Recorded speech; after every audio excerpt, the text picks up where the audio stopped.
नमस्कार। आप देख रहे हैं किसान तक। 30 सितंबर है और मैं नवदीप दहिया हाजिर हूँ ताज़ा मौसम की अपडेट के साथ। 30 सितंबर यानी कि मॉनसून का कागजी तौर पर आखिरी दिन।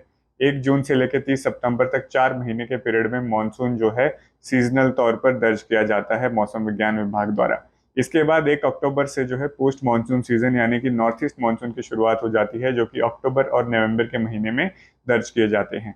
ये आंकड़े बारिश के जो हैं अब जितने भी आज से दर्ज किए जाएंगे और कल 1 तारीख को एंड होंगे, वो सारे पोस्ट मानसून सीजन में ही दर्ज किए जाएंगे। यानी कि आज से मानसून समाप्त हो चुका होगा। और इसी प्रकार से भारत में अब मानसून की विदाई भी शुरू हो चुकी है, जो कि उत्तर भारत से देखने को मिल रही है। 29 सितंबर तक अगर मानसून विड्रॉल भारत मौसम विज्ञान विभाग ने डिक्लेयर किया है, वो राजस्थान के पश्चिमी भागों से है, जो कि बाड़मेर और जोधपुर के आसपास से जो है इस समय दिखाई दे रहा है। लेकिन मौसम लगभग पंजाब, हरियाणा, दिल्ली, एनसीआर, राजस्थान के हिस्सों में पिछले 4-5 दिनों से साफ है। और यहाँ पर भी हवा में नमी की मात्रा काफी कम हो चुकी है। एंटी साइक्लोनिक सर्कुलेशन पाकिस्तान के आसपास विकसित होता दिखाई दे रहा है, जिसके चलते अब इन राज्यों में भी अगले 24 से 48 घंटों के दौरान यानी कि इसी सप्ताहांत देखने को मिलेगा कि मानसून विड्रॉल यानी कि मानसून की विदाई जो है डिक्लेयर कर दी जाएगी।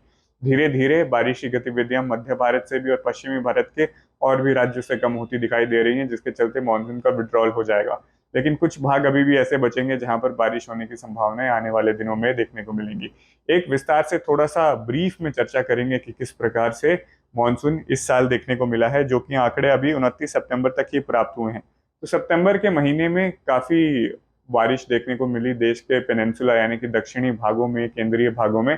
तो लगभग दो ही ऐसे रीजन रहे जहां पर जमकर बरसात देखने को मिली।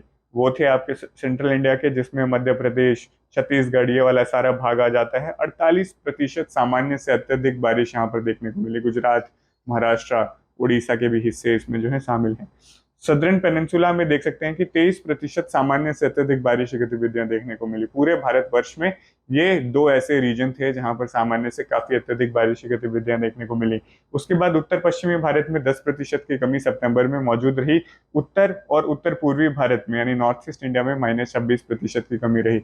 लेकिन ये सारे कमियों को ऑफसाइड करते हुए सेंट्रल इंडिया और दक्षिण पेनिनसुला ने ये करके दिखाया कि पूरे भारत में सितंबर के दौरान जो है 13% बारिश सामान्य से अत्यधिक दर्ज की गई। लेकिन मानसून एज एन ओवरऑल अगर देखा जाए 1 जून से लेके 29 सितंबर के बीच में, तो भारतवर्ष में -5.8% की कमी देखने को मिली है 29 तारीख तक। जो कि आज 30 सितंबर के आंकड़े जब दोपहर के बाद प्रकाशित होंगे, तो ये देखने को मिलेगा कि ये कमी -6% के आसपास होगी और ये मानसून जो है यहीं पर समापन हो जाएगा। देश के कुछ भागों ने काफी अच्छी परफॉर्मेंस दी, जिसमें उत्तर पश्चिमी भारत, जहां जून और जुलाई में जमकर बारिश हुई थी, वहां पर 1.1% की सामान्य से अत्यधिक बारिश की गतिविधियां देखने को मिली। ये ज्यादातर पहाड़ी राज्यों से आ रही है, पश्चिमी राजस्थान से आ रही है। हालांकि पश्चिमी राजस्थान में बहुत ही डिफरेंस देखने को मिला। जब अगस्त और सितंबर में बारिश नहीं हुई तो यहाँ पर सूखा भी देखने को मिला। लेकिन जून और जुलाई में इतनी बरसात हुई थी कि सामान्य से ज्यादा बारिश जो है, इनका जो नॉर्मल एवरेज बारिश होती है, वो पहले ही आंकड़ा क्रॉस हो चुका था। इसके बाद ये देखने को मिला कि सेंट्रल इंडिया में जो है पूरी तरीके से सामान्य बारिश की गतिविधियां देखने को मिली। 974.8 मिलीमीटर बारिश हुई है। 974.7 सामान्य तौर पर देखने को मिलती है, यानी कि 0% पर जो है बारिश मौजूद है। ना तो सामान्य से ज्यादा है, ना ही सामान्य से कम है। इसके बाद कुछ और इलाके थे, वो देखने को मिले कि दक्षिण पेनिनसुला में कुल मिलाकर -8.5% की कमी रही। उत्तर और उत्तर पश्चिमी भारत ने सबसे ज्यादा सफर किया, जो कि बिहार, झारखंड का भी इलाका इसमें शामिल हो जाता है। फिर उत्तर पूर्वी भारत आ जाते हैं। पश्चिम बंगाल में ज्यादा बारिश इस मानसून नहीं रही, यहाँ पर कमी -18.6% की रही। तो कुल मिलाकर इस प्रकार से अगर मानसून देखें तो -5.8 की कमी के साथ जो है समापन होता दिखाई दे रहा है। इसके बाद वर्तमान सैटेलाइट मानचित्र से देख लेते हैं कि किस प्रकार से मौसम आज 30 सितंबर की दोपहर को बना हुआ है, कौन से वेदर सिस्टम बने हुए हैं और वो किस प्रकार से भारत के राज्यों को और कौन से राज्यों को प्रभावित कर सकते हैं इस सप्ताहांत और आने वाले सप्ताह के दौरान। तो एक कम दबाव क्षेत्र इस समय बंगाल की खाड़ी में बनता नजर आ रहा है, जिसका यहाँ पर घुमावदार बादल भी देख सकते हैं कि पश्चिम बंगाल के तट के आसपास बने हुए हैं। कलकत्ता, पश्चिम बंगाल, बिहार के पूर्वी भागों में, झारखंड के पूर्वी भागों में सुबह से लगातार भारी बारिश की गतिविधियां हो रही हैं। इस सिस्टम का प्रभाव अगले 48 से लेकर जो है 72 घंटों के बीच में पूर्वी और उत्तर पूर्वी भारत के यहाँ पर देखने को मिलेगा। थोड़ा सा लेट आया ये सिस्टम। जितनी भी ये बारिश की गतिविधियां होंगी, अभी नॉर्थ ईस्ट मानसून सीजन के अंदर चले जाएगी। 2-4 दिन अगर पहले होती तो साउथ वेस्ट मानसून यानी कि जो कोर मानसून है भारत का और इन इलाकों का, वहां पर ये दर्ज की जा चुकी होती। लेकिन इसी प्रकार से देखने को मिलेगा कि ये जो बादल हैं केवल और केवल पूर्वी भारत तक ही सीमित रहेंगे। उत्तर पश्चिमी भारत, जम्मू कश्मीर से लेकर हिमाचल प्रदेश, उत्तराखंड, पंजाब, हरियाणा, दिल्ली, राजस्थान, उत्तर प्रदेश, मध्य प्रदेश, गुजरात और महाराष्ट्र के भी अंदरूनी भागों में मौसम काफी हद तक जो है आज इस समय दोपहर के समय साफ ही प्रतीत दिखाई दे रहा है। एक और साइक्लोनिक सर्कुलेशन या फिर कहें कि लो प्रेशर एरिया वोर्टेक्स के तौर पर जो है गोवा के तट पे अरेबियन सी के आसपास बना हुआ है। यानी कि ये भी एक और सक्रिय वेदर सिस्टम है जिसके चलते वेस्ट कोस्ट पर जो है गरज चमक के बादल जो है शाम के दौरान देखने को मिलते हैं। यानी केरला से लेके कर्नाटका कोस्ट तक, गोवा, महाराष्ट्र तक जो है, कोकण के जो भाग हैं, यहाँ पर अच्छी बारिश की गतिविधियां पिछले 48 घंटों में भी देखने को मिली हैं और ये आने वाले दिनों में भी कंटिन्यू रह सकती हैं। खासकर अगले 48 घंटों में जब ये सिस्टम गोवा कोस्ट के आसपास मौजूद रहेगा, इस दौरान भारी से अति भारी बारिश की गतिविधियां देखने को मिल सकती हैं। विंड कन्वर्जेंस की वजह से दक्षिणी भारत के भागों में भी गरज चमक के बादल बनते हैं, लेकिन वो ज्यादातर दोपहर के बाद होते हैं। तो तमिलनाडु, आंध्र प्रदेश, तेलंगाना, कर्नाटका के अंदरूनी भाग और इन क्षेत्रों में बैंगलोर के आसपास जो है देखने को मिलता है कि शाम के बाद बादलों का निर्माण होना शुरू होता है और फिर गरज चमक के साथ काफी सारे इलाकों में जो है बारिश की गतिविधियां देखने को मिलती हैं। तो मानचित्र भी यही कह रहा है कि उत्तर पश्चिमी भारत में मौसम शुष्क बना हुआ है, कहीं पर भी बारिश की गतिविधियां नहीं है। मानसून विड्रॉल के लिए यानी कि विदाई के लिए स्थिति काफी अनुकूल है कि औपचारिक तौर पर भी अगले 48 घंटों के दौरान मौसम विज्ञान विभाग द्वारा भी ये जो है बता दिया जाएगा कि उत्तर पश्चिमी भारत से मानसून का विड्रॉ हो चुका है। सेंट्रल इंडिया में भी अगले सप्ताह में देखने को मिलेगा कि मानसून का विड्रॉ हमें दिखाई देगा। 1 तारीख को जैसे कि बात की गई कि किस प्रकार से बारिश होगी, तो देखा जा सकता है कि ज्यादातर बारिश झारखंड, छत्तीसगढ़, उड़ीसा, पश्चिम बंगाल, बिहार के हिस्सों में होगी। बड़े पैमाने पर बरसात होने की संभावनाएं हैं। मध्यम से भारी बारिश की गतिविधियां होंगी, 50 से 100 मिलीमीटर के बीच में यहाँ पर बारिश दर्ज की जा सकती है।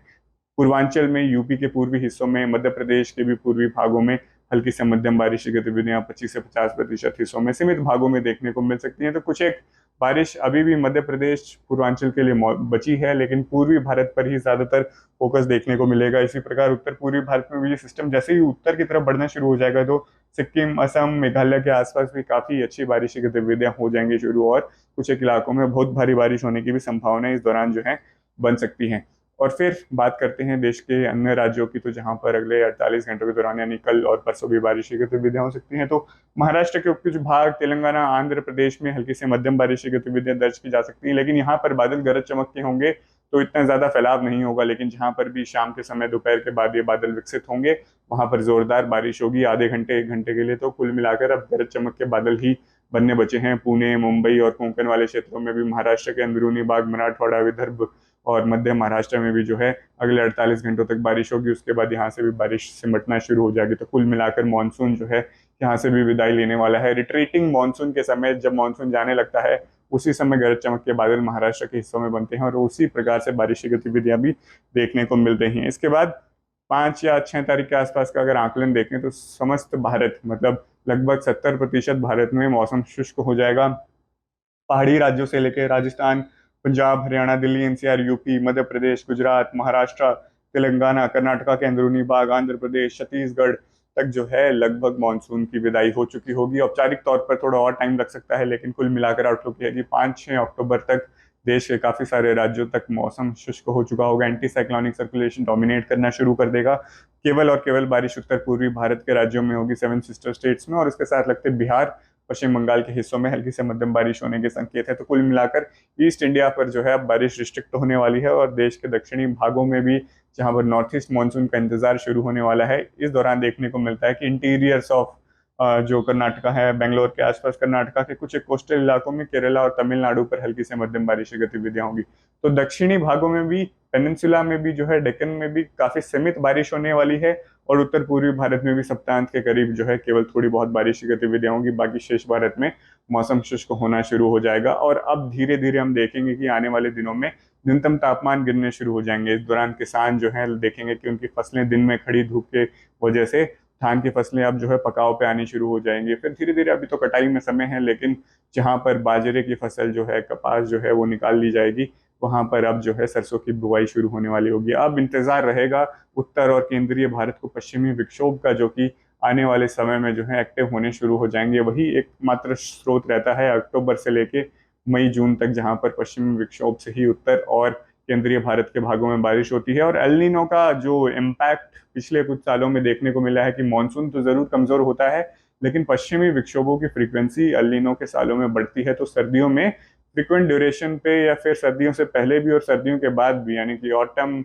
विंटर और स्प्रिंग, बसंत तक भी जो है लगातार पश्चिमी विक्षोभ आते हैं और वो सशक्त भी होते हैं। तो कुल मिलाकर सामान्य से अत्यधिक पश्चिमी विक्षोभ आने की संभावनाएं बढ़ जाती हैं, जिसमें बारिश की गतिविधियां भी अच्छी होती हैं। और अक्टूबर में 10, 11, 12 तारीख के आसपास भी पहला पश्चिमी विक्षोभ आने के संकेत मिल रहे हैं, जिसके चलते एक कुछ बारिश का दौर उत्तर भारत के सीमित भागों में आ सकता है। उसके जाने के साथ ही तापमान में एकदम से गिरावट आनी शुरू हो जाएगी, यानी कि कुल मिलाकर रातें जो है हल्की ठंडी या फिर गुलाबी ठंड एटलीस्ट पंजाब, हरियाणा, राजस्थान और पहाड़ी राज्यों पे पड़नी शुरू हो जाएगी। तो अभी के आकलन अनुसार इतना ही, लेकिन आने वाले दिनों में मानसून विड्रॉल कहाँ पर होगा, नॉर्थ ईस्ट मानसून कौन से इलाकों को प्रभावित करेगा, क्या इस बार अक्टूबर या फिर नवंबर की शुरुआत में भारत में अरब सागर या बंगाल की खाड़ी में साइक्लोन की गतिविधि देखने को मिलेगी, पश्चिमी विक्षोभ कब आने शुरू होंगे और सर्दियों की दस्तक और किसानों को किस प्रकार से जो है प्रिपेयर करनी है अपनी खेती आने वाली रबी फसल्स के लिए, तो उसके लिए विस्तार से चर्चा जो है लगातार बनी रहेगी। यह वीडियो देखने के लिए आपका बहुत बहुत धन्यवाद। अगर ये वीडियो आपको पसंद आया है तो इसे लाइक ज़रूर करें। अगर चैनल अभी तक सब्सक्राइब नहीं किया है तो कर लें और नोटिफिकेशन पाने के लिए बेल आइकन भी दबा दें।